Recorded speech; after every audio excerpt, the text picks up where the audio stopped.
Le Seigneur soit avec vous. Et avec votre esprit. Évangile de Jésus-Christ selon saint Marc. Gloire à toi, Seigneur. En ce temps-là, Jésus se rendit dans son lieu d'origine et ses disciples le suivirent. Le jour du sabbat, il se mit à enseigner dans la synagogue. De nombreux auditeurs, frappés d'étonnement, disaient « D'où cela lui vient-il? Quelle est cette sagesse qui lui a été donnée et ces grands miracles qui se réalisent par ses mains? N'est-il pas le charpentier, le fils de Marie et le frère de Jacques, de José, de Jude et de Simon? Ses sœurs ne sont-elles pas ici chez nous? » Et ils étaient profondément choqués à son sujet.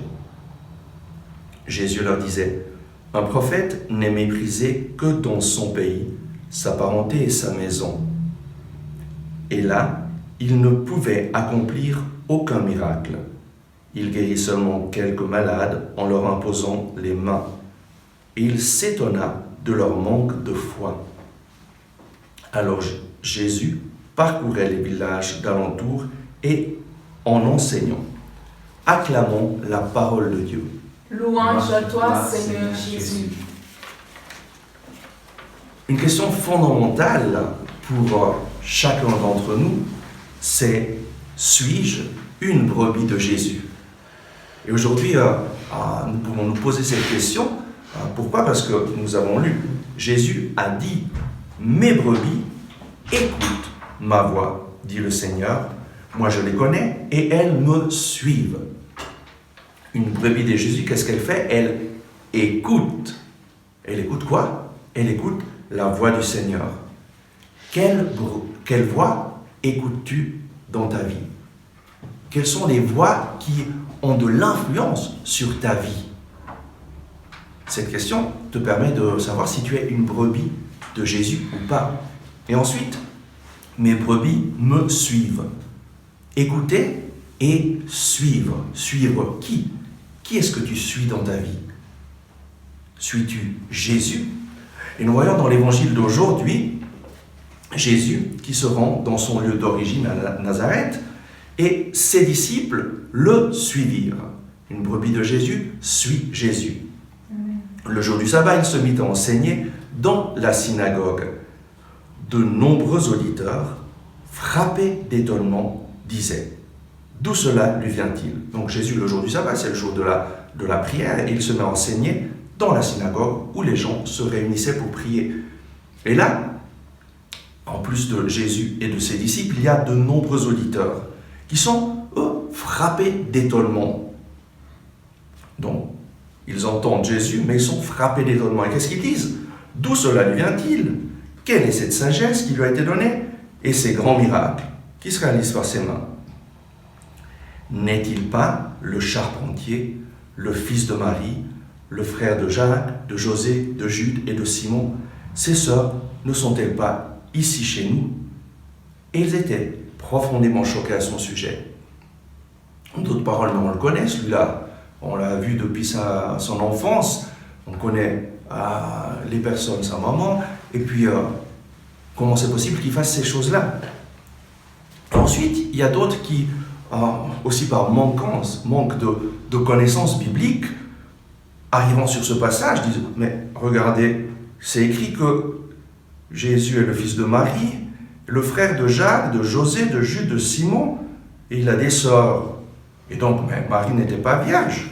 Elle avait d'autres enfants, des frères. Il y avait Jacques, José, Jude et Simon, qui sont les frères de Jésus, et les sœurs de Jésus. » Et ce manque de connaissances bibliques, interprétant ce passage comme si Jésus avait des frères de sang, bien simplement d'un manque de connaissances bibliques, parce que dans la Bible, la parole frère et sœur est utilisée très souvent pour indiquer la famille, les cousins, la famille proche.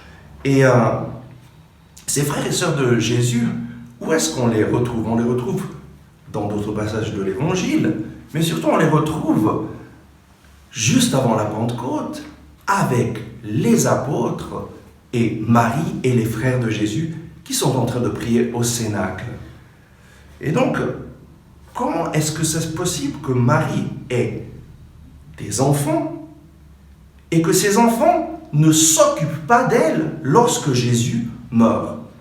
En fait, on le sait tous, lorsque Jésus meurt sur la croix, il confie Marie à Jean, et non pas à ses frères et sœurs, ses soi-disant frères et sœurs. Et c'est Jean qui prend Marie chez lui et s'occupe d'elle. Et dans la tradition juive, ne pas s'occuper de ta maman qui est veuve, c'est une abomination, c'est quelque chose que absolument on ne peut pas faire. Et c'est impossible, absolument impossible que la première communauté chrétienne ait accueilli en son sein des soi-disant frères et sœurs de Jésus qui ne se seraient pas occupés de Marie. Et donc, quand est née cette idée que Jésus avait des frères et des sœurs, après la Réforme, même Luther, Calvin, les premiers réformateurs n'avaient pas du tout cette idée, mais ça a été la seconde génération des réformateurs en esprit de polémique avec l'Église, qui ont vu ces passages de l'Écriture, et surtout c'est un manque de connaissance de la mentalité biblique qui a fait dire que Marie avait des autres enfants que Jésus. Mais donc, je veux juste fermer cette parenthèse maintenant et continuer notre prédication. Suis-je une brebis de Jésus? Et Jésus disait à ces personnes qui étaient frappées d'étonnement, qui disaient, mais on le connaît, un prophète n'est méprisé que dans son pays, sa parenté, sa maison. Et là, il ne pouvait accomplir aucun miracle. Lorsqu'il y a un manque de foi, c'est difficile d'aider les personnes à s'ouvrir à la présence vivante du Seigneur, parce que c'est la présence, en fait, le miracle vient lorsque nous nous ouvrons à la présence du Seigneur et nous remettons notre vie entre ses mains. Et donc Jésus continue à parcourir les villages aux alentours en enseignant. Et donc la question que je voudrais que chacun d'entre nous se pose est, suis-je une brebis de Jésus? Une brebis de Jésus, qu'est-ce qu'elle fait? Et chaque jour, elle écoute la voix de Jésus pour le suivre. Chaque jour, elle se met à l'écoute de Jésus et le suit. Et nous voyons dans la première lecture, se mettre à l'écoute de la parole de Dieu, de Jésus, c'est se mettre à l'écoute de la parole de Dieu. Et dans la première lecture, nous voyons une invitation.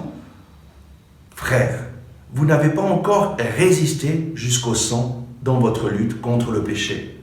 Être une brebis de Jésus, c'est aussi résister dans notre lutte contre le péché. Et l'auteur de cette lettre aux Hébreux dit « Mon fils, ne néglige pas les leçons du Seigneur. Ne te décourage pas quand il te fait des reproches. Quand le Seigneur aime quelqu'un, il lui donne de bonnes leçons. Il corrige tout ce qu'il accueille comme ses fils. Dieu t'aime. Il t'aime personnellement. Il veut le meilleur pour toi. Et voilà pourquoi il fait tout son possible pour t'aider à changer ta vie. T'aider à devenir une brebis de Jésus. T'aider à écouter non pas les voix de ce monde, mais la voix de Jésus. Et là, c'est peut-être difficile parfois de devoir renoncer à certaines choses pour suivre Jésus. Et le Seigneur nous fait des bonnes leçons, il corrige tout ce qu'il accueille comme ses fils. À travers la parole de Dieu, lorsque nous nous mettons à l'écoute de la parole de Dieu, il y a tout à coup des choses que le Seigneur nous dit et nous nous rendons compte que nous devons changer quelque chose dans notre vie. Alors, quelle est l'attitude qu'on peut avoir? Oh non, ça ne me plaît pas, c'est des intentions de prêtre, et donc moi je fais ce que je veux. Ça, je dois dire que c'était mon attitude jusqu'à l'âge de 22 ans. Pourquoi? Parce que je voulais être libre et je pensais être assez intelligent pour choisir ce que je voulais comme bien et comme mal. Mais c'est seulement à l'âge de 22 ans que j'ai rencontré Jésus. Et alors, me mettant à l'écoute de sa parole, lui, petit à petit, a changé ma vie. Et m'a justement fait des reproches sur certaines choses de ma vie. Par exemple, mon vocabulaire était rempli de mots grossiers, jusqu'au moment où j'ai rencontré Jésus. Pourquoi? Parce que il me semblait que dire des mots grossiers, c'était me faire sentir à la hauteur. C'était aussi une question d'être comme les autres, d'être accepté. Mais au moment où j'ai rencontré Jésus et qu'un mot grossier est sorti de ma bouche, directement, le Saint-Esprit est venu parler à mon cœur et me montrer: tu ne peux plus dire ces choses-là. Le Seigneur corrige ce qu'il aime. Et il me dit: ne te décourage pas quand il te fait des reproches. Quand le Seigneur aime quelqu'un, il le corrige. Il corrige tout ce qu'il accueille comme ses fils. Et Dieu se comporte envers vous comme envers des fils. Quel est le fils auquel son père ne donne pas de leçon? Et donc, quelle est l'invitation du Seigneur? Redressez les mains inertes et les genoux qui fléchissent. Rendez droit pour vos pieds les sentiers tortueux. C'est un appel à la conversion, à changer de vie. Et alors, quel sera le résultat? Celui qui boite ne se fera pas d'entorse. Lorsque le Seigneur nous reprend, c'est pour qu'il n'y ait pas un plus grand mal qui arrive dans notre vie. Celui qui boite ne sera pas d'entorse, bien plus, il sera guéri. Le Seigneur nous guérit à travers sa parole. Et donc, recherchez activement la paix avec tous et la sainteté, sans laquelle personne ne verra le Seigneur. L'objectif de notre vie, c'est de vivre pour toujours avec le Seigneur, de le voir. Et le Seigneur nous parle à travers sa parole pour nous corriger, pour nous guider, pour nous montrer le chemin. Et donc, la question: suis-je une brebis de Jésus? C'est la question que chacun de nous doit se poser. Est-ce que j'écoute la voix de Jésus? Une brebis de Jésus, qu'est-ce qu'elle fait? Premièrement, elle écoute la voix de Jésus, et ensuite elle suit Jésus. Écouter la voix de Jésus, c'est se mettre à l'écoute de la parole de Dieu chaque jour. Suivre Jésus, c'est accueillir cette parole dans ma vie et la mettre en pratique. Faire ce que Jésus me dit de faire dans sa parole. Et alors, nous serons guéris, nous serons restaurés, nous vivrons en paix avec le Seigneur. Ah oui, Seigneur Jésus, merci parce que tu désires être mon berger et moi, je te choisis comme berger. Je vous invite, frères et sœurs, à entrer dans cette prière et à demander à Jésus d'être votre berger. Ah oui, Seigneur Jésus, je te demande cette grâce chaque jour de me mettre à l'écoute de ta parole pour entendre ta voix, pour entendre ce que toi, tu désires me dire et te permettre d'agir dans ma vie, d'agir dans mon cœur, de transformer ma vie, de transformer mon cœur pour que je puisse vivre la vie pour laquelle tu m'as créé. Merci Seigneur Jésus.